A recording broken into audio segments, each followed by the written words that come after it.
Hey everybody, Tom Marks, PC editor with IGN here with Patrick Shaw, director of production at Stardock, with a look at Star Control Origins. Patrick, what are we seeing? So we are seeing Star Control Origins. It is a open universe action adventure RPG. All right. Yeah, it's quite the mouthful. And this is brought back from the last Star Control game was 22 years ago, is that right? Yeah, it's been 22 years from a Star Control game. And this is an original game that we've created using the original game as inspiration. Cool. And we're just starting off a new game, so we're going through the very beginning right now. Tell us about what we're seeing. Sure. So the game kicks off that humanity has launched its first spaceship into outer space. First interplanetary spaceship into outer space. Let me start that over. Humanity has launched its first interstellar ship. And there's been a report of a distress signal on Triton, and our commander, who works at the Star Control Space Station, is ordering us to go investigate. Cool. So she is going to talk to us a little bit about the radio signal. It's just a series of regular pulses at 1.42 gigahertz. That's the hydrogen line, in case you've forgotten your radio astronomy. Some very excitable men in glasses are pretty sure if aliens ever try contacting us, they'll do it on that frequency. They are substantially less certain why aliens might be on one of Neptune's moons, though. All right, so I'm going to skip the dialogue and just jump right into the gameplay here. Cool. So you start off, and you can continue as we go forward, but you start off as a fresh, like, baby-faced Earthlings, right? You haven't met aliens. You don't even know if there are aliens yet. Right, exactly. And so this is kind of like our maiden voyage of the USS Vindicator. And basically, it is relative to other ships in the universe, it's a piece of garbage. Okay. We can't even travel between star systems yet. Okay. So I have a little tell in the upper right-hand corner that tells me the direction that Triton is, so I'm going to go ahead and check it out. Cool. And we're, like you said, you can't go to other solar systems yet. Right now, we're just in our own own solar system. And this is just to give the player a chance to learn the game and get a feel for how things act. Right. So I'm heading off to Triton. Triton is one of our outer planets. Triton is a moon of Neptune, one of our outer planets. Right. Triton is really cool. I'm an astronomy nerd. Triton is a very cold world in the real life. It also has nitrogen geysers, which of course we had to put in the game. So when we scan the planet, we see the conditions on the planet, and this gives us a tell in terms of what sort of challenges or opportunities we may have, what the gravity is that affects the gameplay physics, what resources I could collect here for trading or for quests, and also, hey, there's an unidentified object. Maybe I should go check that out. So I'm going to rotate the view a little bit to get a view of the planet and get a sense for where, oh, there it is. There's our crashed ship that we need to investigate. So I'm going to click on the landing zone. And there's a little mini game here where I have to keep the ship in the zone. Otherwise, it'll be damaged. Oop. Oh, okay. That was fine. That was good enough. So now I'm going to head over to where I saw that ship. I could be distracted and head off to the resources. I also could check out the guys. Whoa! They shoot me up in the air, which is a lot of fun. And I approached the ship, and I encountered this weird slug guy. I can't tell you how sweaty we are to see you. And yeah, you're a giant space slug. So this is humanity's first encounter with an alien that you're witnessing. Yes, and it's a giant space slug. Of course. Yes. What else would it be? Exactly. I am Chief Viscosity Officer Windu of the Taiwan. I never imagined they would be friendly either. So, and that goes along part of this. What Chief Viscosity Officer Windu is saying is that basically they are the slave race of another not-so-friendly alien race. Exactly. And contempt we receive when we do new species. It's a funny story. You'll like it. Yeah. It starts with these So this is going into the backstory of the Tie Womb and the relationship to the Scribe. They're the ones who And the Scribe being the kind of the enemies, the main antagonist of the game. And they're friends, but why would friends shoot you down? Yeah. That makes so much sense when you say it that way. If you help us. So of course they've crashed their ship and they've lured us to this danger, and now they're asking for some help. so that so they can hyperwave radio was escape wonderful, Triton, which is and why they'll we say that have they'll to help call us for help escape the the old-fashioned Scrive if we help them with their ship. Half of our entire ship fell off. Yeah, that's pretty bad. Now Yeah. we might actually be able to repair all that. So we're gonna go. He gives us a quest to basically go look for his ship parts, Yeah. right? And that's kind of what seems like the sort of core loop of this game, as I see it. Of like, you get these quests, you go off to wherever location they're sending you, you land on the planet, you look around. Yeah. And then you have fights along the way as well, Yeah. which we'll see a little bit of in a second. Yeah, and these conversations are important, so the choices that I make will impact how the quests play out, how people respond to me later on, and what sort of rewards and objectives that I get later on. Cool. So we're a little bit more on rails in the first part of the game. So again, trying to get people comfortable with the I system. know this is a lot to ask, but finding all of this shouldn't be a problem for a ship with both its halves. Yeah, having both halves is helpful. So I'm gonna be a nice guy and be helpful.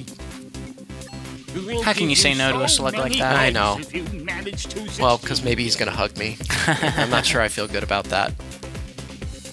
Great. All right, so I'm going to leave the planet.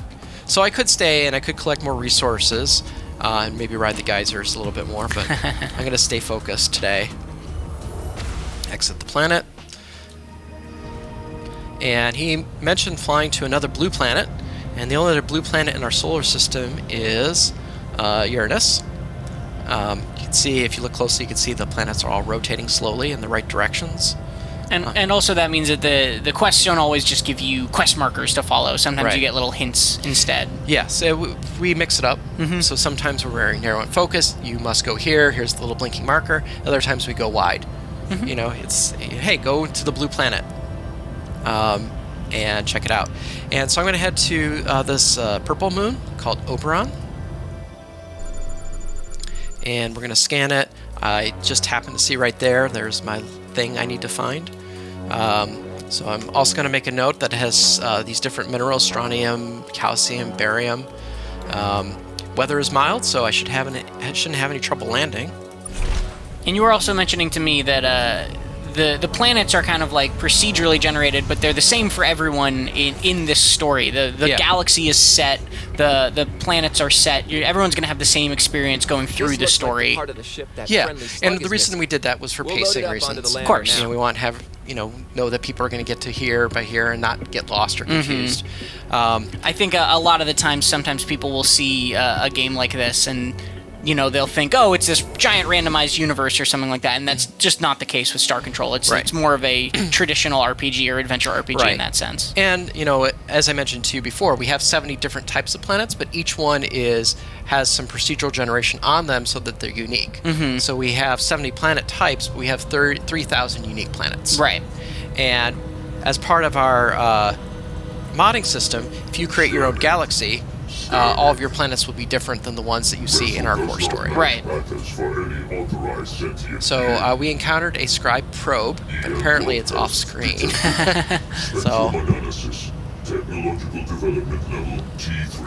So the scribe have now discovered us. They've sent a probe to investigate. And they're analyzing us and seeing who we are.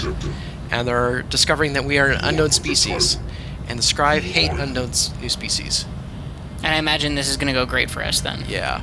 So we're going to say we're human. We mean you no harm. The scribe legate has been notified of your unauthorized existence and is approaching the sector now. A legate means big ass ship. Transmission. New orders received. So I imagine this is not going to end in a tea and a conversation. No, right? no, it's not. So I'm going to pick my ship. I can have up to 16 ships in my fleet. Currently, I don't have a fleet because I just started. I can't even get into hyperspace yet. So I'm going to choose this. The nice thing about my ship, though, is it's armed with nuclear weapons. And this is actually a real-time fight where you are using WASD and the mouse to blow that ship to smithereens, apparently. Exactly. So nuclear missiles work good against just about everything. So I'm going to go ahead and continue onwards. I'm going to head towards I don't know, Mars sounds like a good destination. So I'm going to head off to Mars. And now you're still looking for pieces of that Taiwan ship, yeah, so right? I picked up one part, and he's still missing the other half of his ship and his hyperdrive. So I'm going to head off to Mars and do that. He gave me a clue that it was in the inner solar system. It's probably not Earth, because I think people on Earth would have noticed that. Mm-hmm. And Venus is a hellscape, so I'm going to go with Mars as my choice. So I'm scanning Mars, and oh look, there are 2 unidentified objects, and I happen to be looking for 2. I'm also going to take a look at the resources and seeing what else there is here, keeping that in mind for future. So I'm going to launch, and I'm going to stay in the landing zone. All right, safe. Barely. All right, so I've got a little heads-up radar display. The triangles are resources over the horizon, and the squares are quest objects.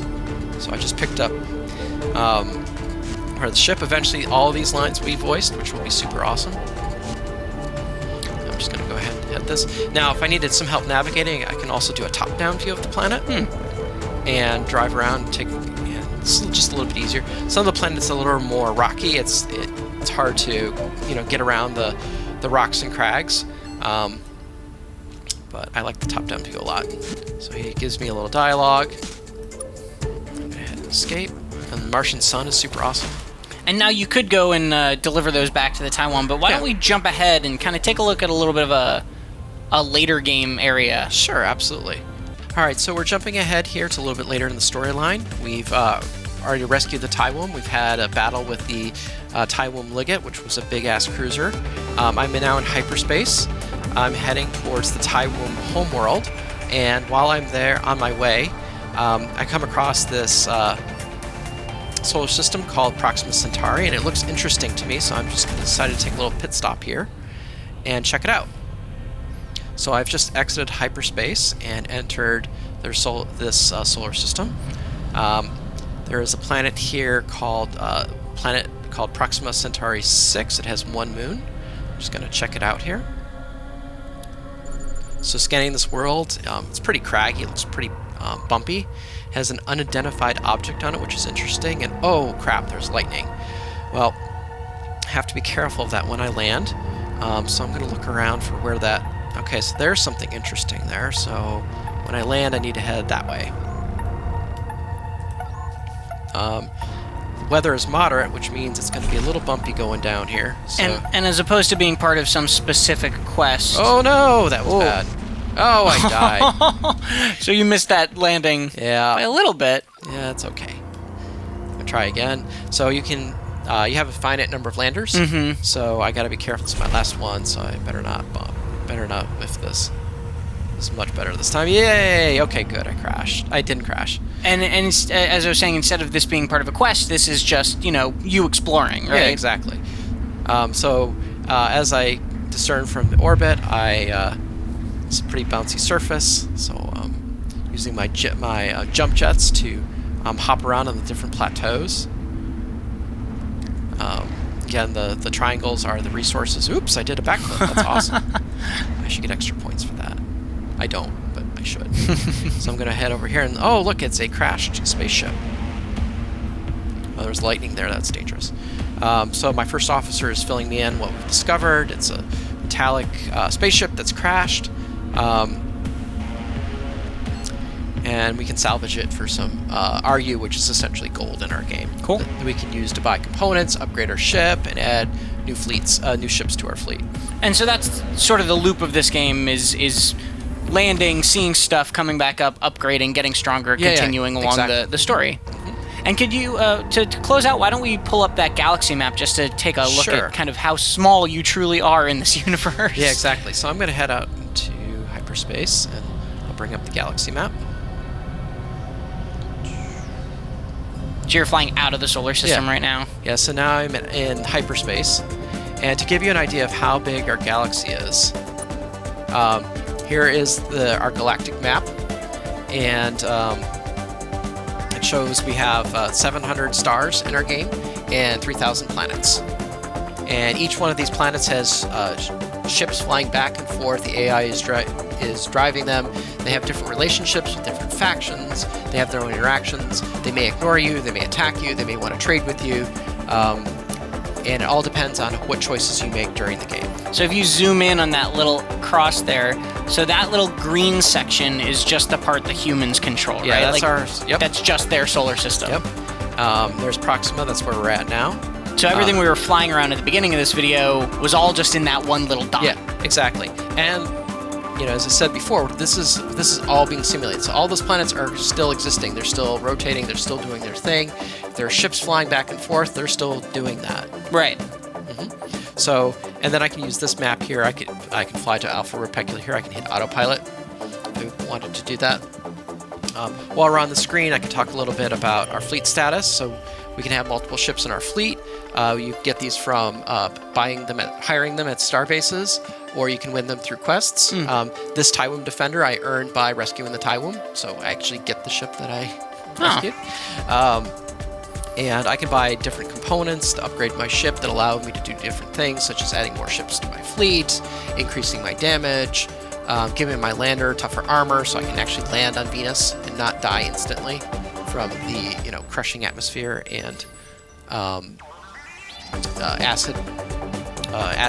acidic atmosphere.